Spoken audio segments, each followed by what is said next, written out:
ഒരു നല്ല ദിവസം ആശംസിച്ചുകൊണ്ട് ഫെയ്ത്ത് വോയിസിലേക്ക് എല്ലാവരെയും ഞങ്ങൾ സ്വാഗതം ചെയ്യുന്നു. വിശുദ്ധ മത്തായിയുടെ സുവിശേഷം 5-ാം അധ്യായം 16-ാം തിരുവചനം ഇങ്ങനെ വ്യക്തമാക്കുന്നു: മനുഷ്യർ നിങ്ങളുടെ സൽപ്രവൃത്തികൾ കണ്ട് സ്വർഗസ്ഥനായ നിങ്ങളുടെ പിതാവിനെ മഹത്വപ്പെടുത്തേണ്ടതിന് നിങ്ങളുടെ വെളിച്ചം അവരുടെ മുമ്പിൽ പ്രകാശിക്കട്ടെ. ക്രിസ്തുവിൽ സ്നേഹമുള്ളവരെ, നമുക്ക് ധാരാളം അവസരങ്ങൾ വെളിച്ചമായി പ്രവർത്തിക്കുവാൻ ദൈവം നൽകാറുണ്ട്. മറ്റുള്ളവരോടുള്ള നമ്മുടെ സ്നേഹവും കരുതലും കരുണയും കൊണ്ട് എത്രയെത്ര ജീവിതങ്ങളെ നമുക്ക് രക്ഷപ്പെടുത്തി ദൈവത്തെ മഹത്വപ്പെടുത്തുവാൻ സാധിക്കും. ജീവിത വഴിയിൽ മരിച്ച് ജീവിക്കുന്നവർക്ക് പുതുജീവൻ പകരുവാൻ ദൈവം നമ്മെ വിളിക്കുന്നു. അവിടുന്ന് പറയുന്നു, നിങ്ങൾ ലോകത്തിൻ്റെ പ്രകാശമാണ്. ഒരു നല്ല വാക്കിലൂടെ, ഒരു പുഞ്ചിരിയിലൂടെ നമുക്ക് ദൈവത്തെ മഹത്വപ്പെടുത്താം. ഒരു നല്ല ക്രിസ്തു വിശ്വാസിയായി യേശുവിനെ നാമാകുന്ന ആലയത്തിൽ സ്വീകരിക്കുവാൻ തീരുമാനിക്കുമ്പോൾ നാം വെളിച്ചത്തിലേക്ക് വരികയും നമ്മുടെ ആത്മാവിനെ രക്ഷപ്പെടുത്തുകയും ചെയ്യുന്നു. തിരുവചനത്തിൽ സക്കേവുസിനെ നമ്മൾ കാണുന്നു. പൊക്കം കുറവായതിനാൽ യേശുവിനെ കാണുവാൻ മരത്തിൽ കയറിയിരുന്ന സക്കേവുസിനെ യേശു താഴെ ഇറക്കി അവൻ്റെ വീട്ടിൽ താമസിക്കുവാൻ തീരുമാനിക്കുന്നു. ഇത് കണ്ട് പലരും പെറുപെറുത്തു. എന്നാൽ അവൻ തൻ്റെ തെറ്റുകൾ തിരുത്തുവാൻ തയ്യാറാകുകയും യേശുനാഥനെ തൻ്റെ വീട്ടിൽ സ്വീകരിക്കുവാൻ തീരുമാനിക്കുകയും ചെയ്ത നിമിഷം അവൻ ഇരുളിൽ നിന്നും വെളിച്ചത്തിലേക്ക് കടന്നു വന്നു. ഇപ്പോൾ അവൻ്റെ വെളിച്ചം മറ്റുള്ളവരുടെ മുമ്പിൽ പ്രകാശിക്കുകയാണ്. സ്നേഹമുള്ളവരെ, അറിഞ്ഞുകൊള്ളുക, ദൈവം എളിയവരെ ഉയർത്തുകയും അവരിലൂടെ അനുഗ്രഹങ്ങൾ ചൊരിയുകയും ചെയ്യുന്നു.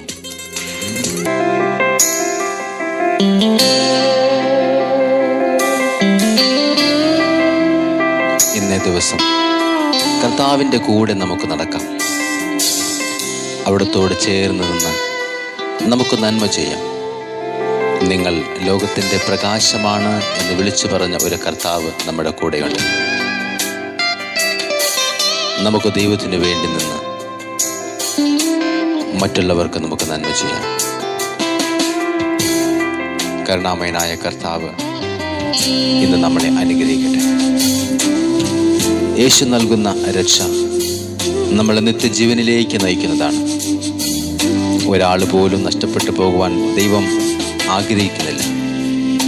അവിടത്തോട് നമുക്ക് പറയാം, യേശുവേ, എൻ്റെ നാഥനെ കടന്നു വരണം.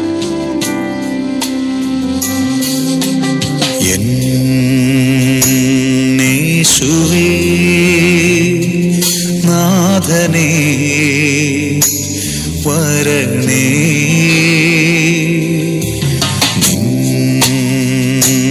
കാരുണ്യം എൻ്റെ മേൽ ചൊരിയണേ.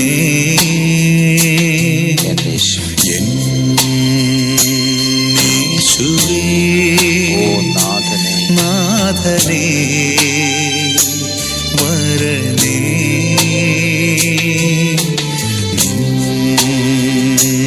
കാരുണ്യം എൻ്റെ മേൽ ചൊരിയണേ. സ്നേഹമായി ശാന്തിയായി ക്ഷമയായി നിറയണേ. സ്നേഹമായി ശാന്തിയായി ക്ഷമയായി നിറയണേ. വിളിച്ചു പറയാം, ശക്തിയും നീ എൻ്റെ ബലവും, നീ എൻ്റെ പ്രാണനും, നീ എൻ്റെ ശക്തിയും, നീ എൻ്റെ ബലവും, നീ എൻ്റെ പ്രാണനും, നീ എൻ്റെ ഒന്നുമില്ലായ്മയിൽ നിന്നും നമ്മെ കൈപിടിച്ചുയർത്തുന്ന യേശുവിൻ്റെ സ്നേഹം വളരെ വലുതാണ്. നിന്റെ ഇല്ലായ്മകളിൽ യേശു നിന്നെ സ്നേഹിക്കുന്നു. അവിടുന്ന് പറയുന്നു, ഞാൻ നിങ്ങളെ സ്നേഹിച്ചതുപോലെ നിങ്ങളും പരസ്പരം സ്നേഹിക്കണം. കാരണം നമ്മൾ രക്ഷപ്പെട്ടിരിക്കുന്നത് കൃപയാലാണ്. അത് ദൈവത്തിൻ്റെ ദാനമാണ്. നമുക്ക് ദൈവത്തെ സ്നേഹിക്കാം, മറ്റുള്ളവരെ സ്നേഹിക്കാം, നമുക്ക് പ്രാർത്ഥിക്കാം. ആത്മാവും ജീവനും നൽകുന്ന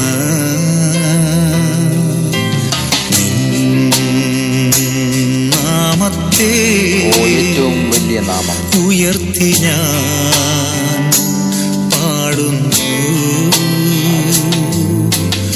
എൻ ആത്മാവും ജീവനും നൽകുന്ന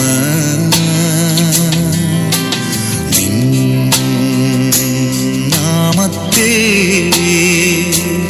ഉയർത്തി ഞാൻ പാടുന്നു. സ്തുതിയും മഹത്വവും സ്തോത്രവും ഞങ്ങൾ അങ്ങയുടെ തിരുമുമ്പിൽ അർപ്പിക്കുന്നു. സ്തുതിയും മഹത്വവും സ്തോത്രവും അർപ്പിക്കുന്നു.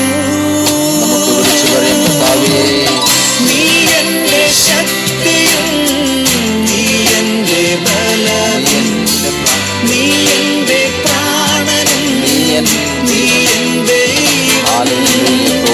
നീ എന്റെ ശക്തിയും നീ എന്റെ ബലവും നീ എന്റെ പ്രാണനും നീ എന്റെ ദൈവം. സ്നേഹമുള്ളവരെ, ഇന്നലകൾ നിനക്ക് വേദനകളാണ് സമ്മാനിച്ചതെങ്കിൽ ഇന്ന് നീ അറിഞ്ഞുകൊള്ളുക, നിന്നെ സ്വന്തമാക്കുവാൻ, മാറോട് ചേർക്കുവാൻ യേശു കാത്തിരിക്കുന്നു. ദൈവത്തിൻ്റെ ശക്തമായ കരുത്തിന് കീഴിൽ നിങ്ങൾ താഴ്മയോടെ നിൽക്കുവിൻ. അവിടുന്ന് തക്ക സമയത്ത് നിങ്ങളെ ഉയർത്തിക്കൊള്ളും. നമുക്ക് ആ ദൈവത്തോട് ചേർന്ന് നിൽക്കാം. ഒരു പുതിയ വെളിച്ചമായി കർത്താവിന് വേണ്ടി നമ്മൾ നിൽക്കുമ്പോൾ നമ്മെ അനുഗ്രഹിക്കുന്ന ഒരു വലിയ ദൈവം നമ്മെ കൂടെ ഉണ്ടെന്ന് നാം ഓർക്കണം. നമുക്ക് പറയാം, കർത്താവേ, അങ്ങ് എത്ര നല്ല ദൈവമാണ്. അങ്ങയുടെ തിരുമുമ്പിൽ ഞങ്ങൾ ഇതാ ഞങ്ങളുടെ എല്ലാ പ്രാർത്ഥനകളെയും സമർപ്പിക്കുന്നു. ഭാരങ്ങൾ കണ്ണുനീരായി ഒഴുകുന്നു. എൻ മാനസം വേദനയിൽ ഉരുകുന്നു. എൻ ഭാരങ്ങൾ കണ്ണുനീരായി ഒഴുകുന്നു. എൻ മാനസം വേദനയിൽ ഉരുകുന്നു. നീറുമെൻ ജീവനെ നൽകി ഞാൻ പാടുന്നു. നീറുമെൻ ജീവനെ നൽകി ഞാൻ പാടുന്നു. പ്രതികൂലമാകുമെൻ ചെങ്കടൽ നേരെയും വിശ്വാസവടി നീട്ടിടുമേ. പ്രതികൂലമാകുമെൻ ചെങ്കടൽ നേരെയും വിശ്വാസവടി ഞാൻ നീട്ടിടുമേ. നീ എന്റെ ശക്തിയും നീ എന്റെ ബലവും നീ എന്റെ പ്രാണനായ എന്റെ പ്രാണനും നീ എന്റെ നീ എന്റെ ശക്തിയും നീ എന്റെ ബലവും നീ എന്റെ പ്രാണനും നീ എന്റെ ദൈവം. ഇന്നേ ദിവസം കർത്താവിന്റെ കരുത്തിൻ കീഴിൽ താഴ്മയോടെ നിൽക്കാമെന്ന് വാക്കു പറയുന്ന എല്ലാവരെയും ദൈവം അനുഗ്രഹിച്ച് ഉയർത്തുമാറാകട്ടെ എന്ന് കർത്താവ് യേശുക്രിസ്തുവിന്റെ നാമത്തിൽ ഞങ്ങൾ പ്രാർത്ഥിക്കുന്നു.